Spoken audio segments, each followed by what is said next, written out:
Da, da, da. I just finished wrapping up the season of Kenobi. Kenobi from Disney Plus about the prequel to the New Hope, but sequels to the prequels. That sounds asinine as that sounds. But you know what? Let's get right into it. I'm a fan, but I'm not a fan. It's very complicated. Kenobi was filmed and made, story by Deborah Chow, I believe her name is. And let's get it out the way. It is not the perfect show. It ended pretty immaculately. It ended great, but the show itself dragged its ass off. I have a lot of gripes with it, but it's hard to get into it too much. So the problem with the show really is it should have been a goddamn movie. First and foremost, I'm gonna put that elephant in the room right now. This series would work better as a movie, and then have the whole side plot not even involved in it, or have his own little mini series whatsoever with Reva. I wasn't a fan of that. I can think nothing against the actress herself, which is, I guess that's a big deal going on Facebook and all that stuff. People attacking her, which is not even her fault. I mean, if you don't want to blame anybody, blame the director and the writer for making such a shitty fucking character. Because you're going to do so much with what you work with. And, God, it made her so fucking bad. It's hard to explain the rational thinking behind making this character try to be this badass villain who honestly gets fucking outplayed by an 11-year-old in one episode. That was the peak of taking her serious, when she tried to interrogate an 11-year-old and it failed. The whole plot, the whole intro plot to getting him off the planet Taboo, it was okay. I didn't mind it so much, introducing Leia as an 11-year-old. But it dragged on, and you could tell they had nothing else to do for her. Once her plot was done, they had nothing else to do with her. So the last 2 episodes, she was just doing like side missions, or was just there. I do, though, enjoy the actress that played Princess Leia. I thought she was adorable, cute. She fit the part well. She presented herself well. She was well written, but they had nothing to do with her. It was kind of pointless. The whole show really picked up whenever it was finally about Kenobi and Darth Vader, and they brought back Chris Henderson to play Darth Vader from the prequels. I thought that was phenomenal to a certain extent. There was some bad writing really involved in it, especially at the end, but I'll get into that here in a minute. Other than that, this show it sucked. I mean, I'll take it back and be overcritical. It's not a bad show. I just think it would have worked better as a movie, because all the side quests, all the like prolonging of this, it was unnecessary. The Reva side mission about, spoiler alert, she wants to actually she's a double agent on her own terms, and she wants to kill Darth Vader. That being said, I'll get into that part here too. I'm just all over the place, because that's pretty much how the show felt like. It's all over the place. It didn't know what it wanted to be. It didn't know it wanted to be the old gunslinger coming out of retirement. It didn't know if it wanted to be a rescue mission. It didn't know if it was a revenge plot. It just didn't know what the hell it wanted to be. And it was frustrating. I wish it would have stuck to one thing. If it was going to be a rescue mission, fine. Let it be a rescue mission. Oh well. If it was going to be a revenge plot, should have done a whole other show for that.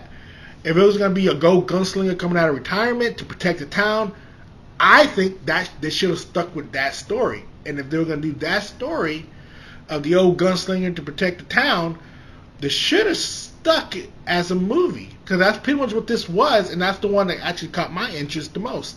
Is Kenobi fighting Darth Vader, trying to shake off the cobwebs, trying to find his faith again, and he finds it at the end.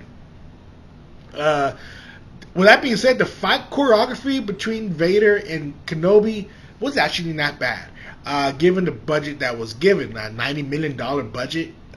Shit, that's really, really cheap compared to Mandalorian, which is $100 million. Lightyear, which is 200 mil, and that bombed like hell.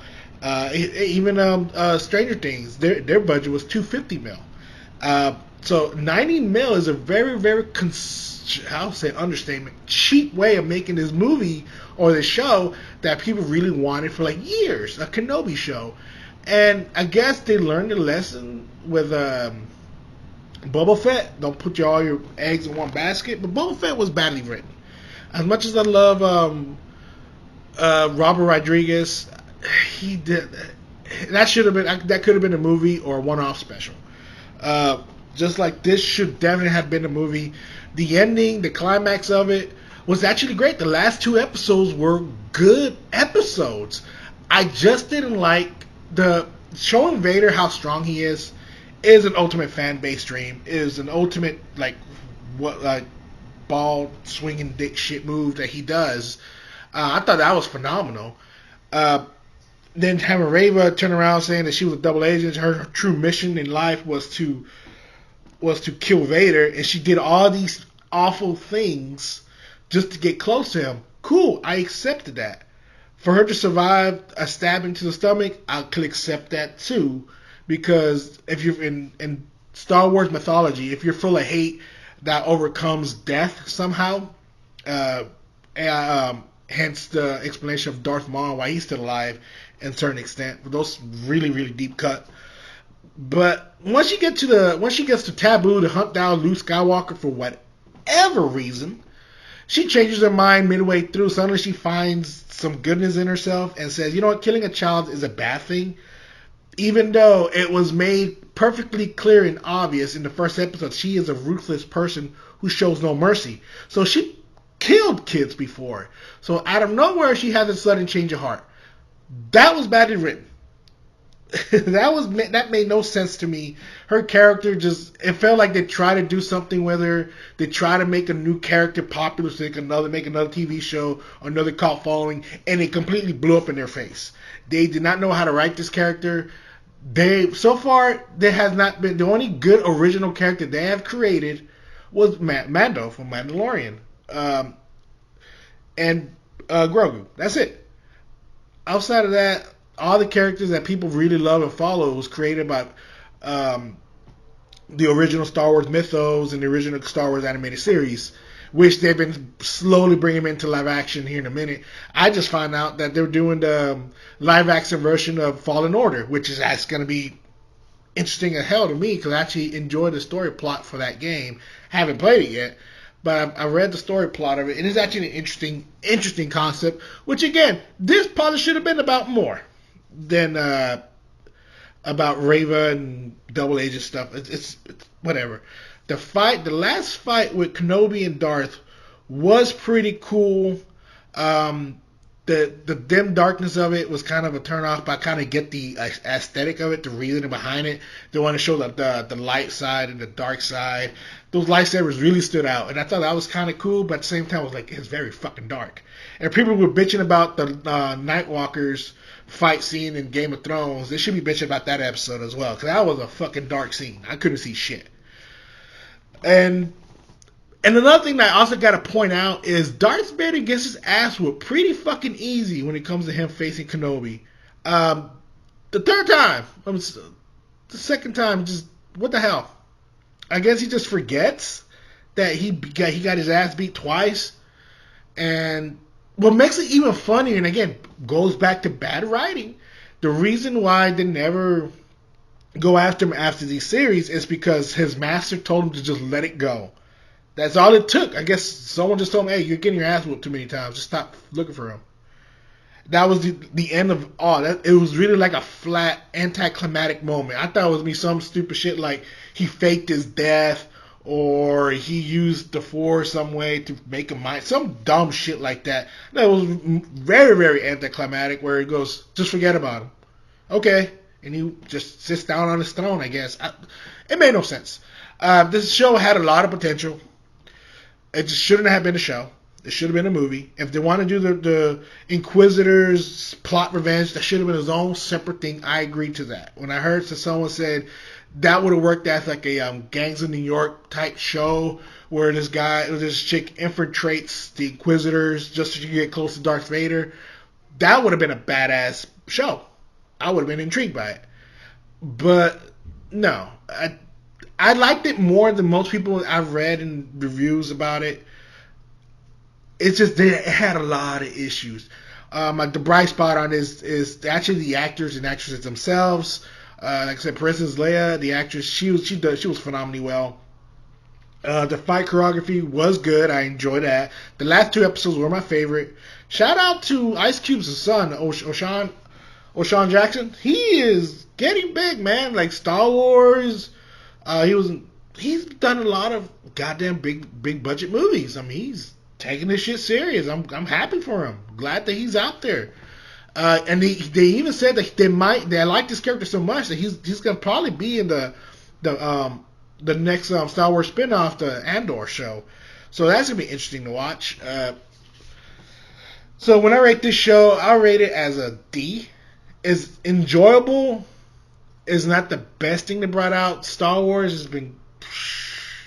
Mandalorian is their prime real estate show, and that's about it. Everything else has just been like meh, okay, or what the fuck am I watching? And I'm looking at you, Boba Fett, because I don't know what the fuck I was watching when I was watching you.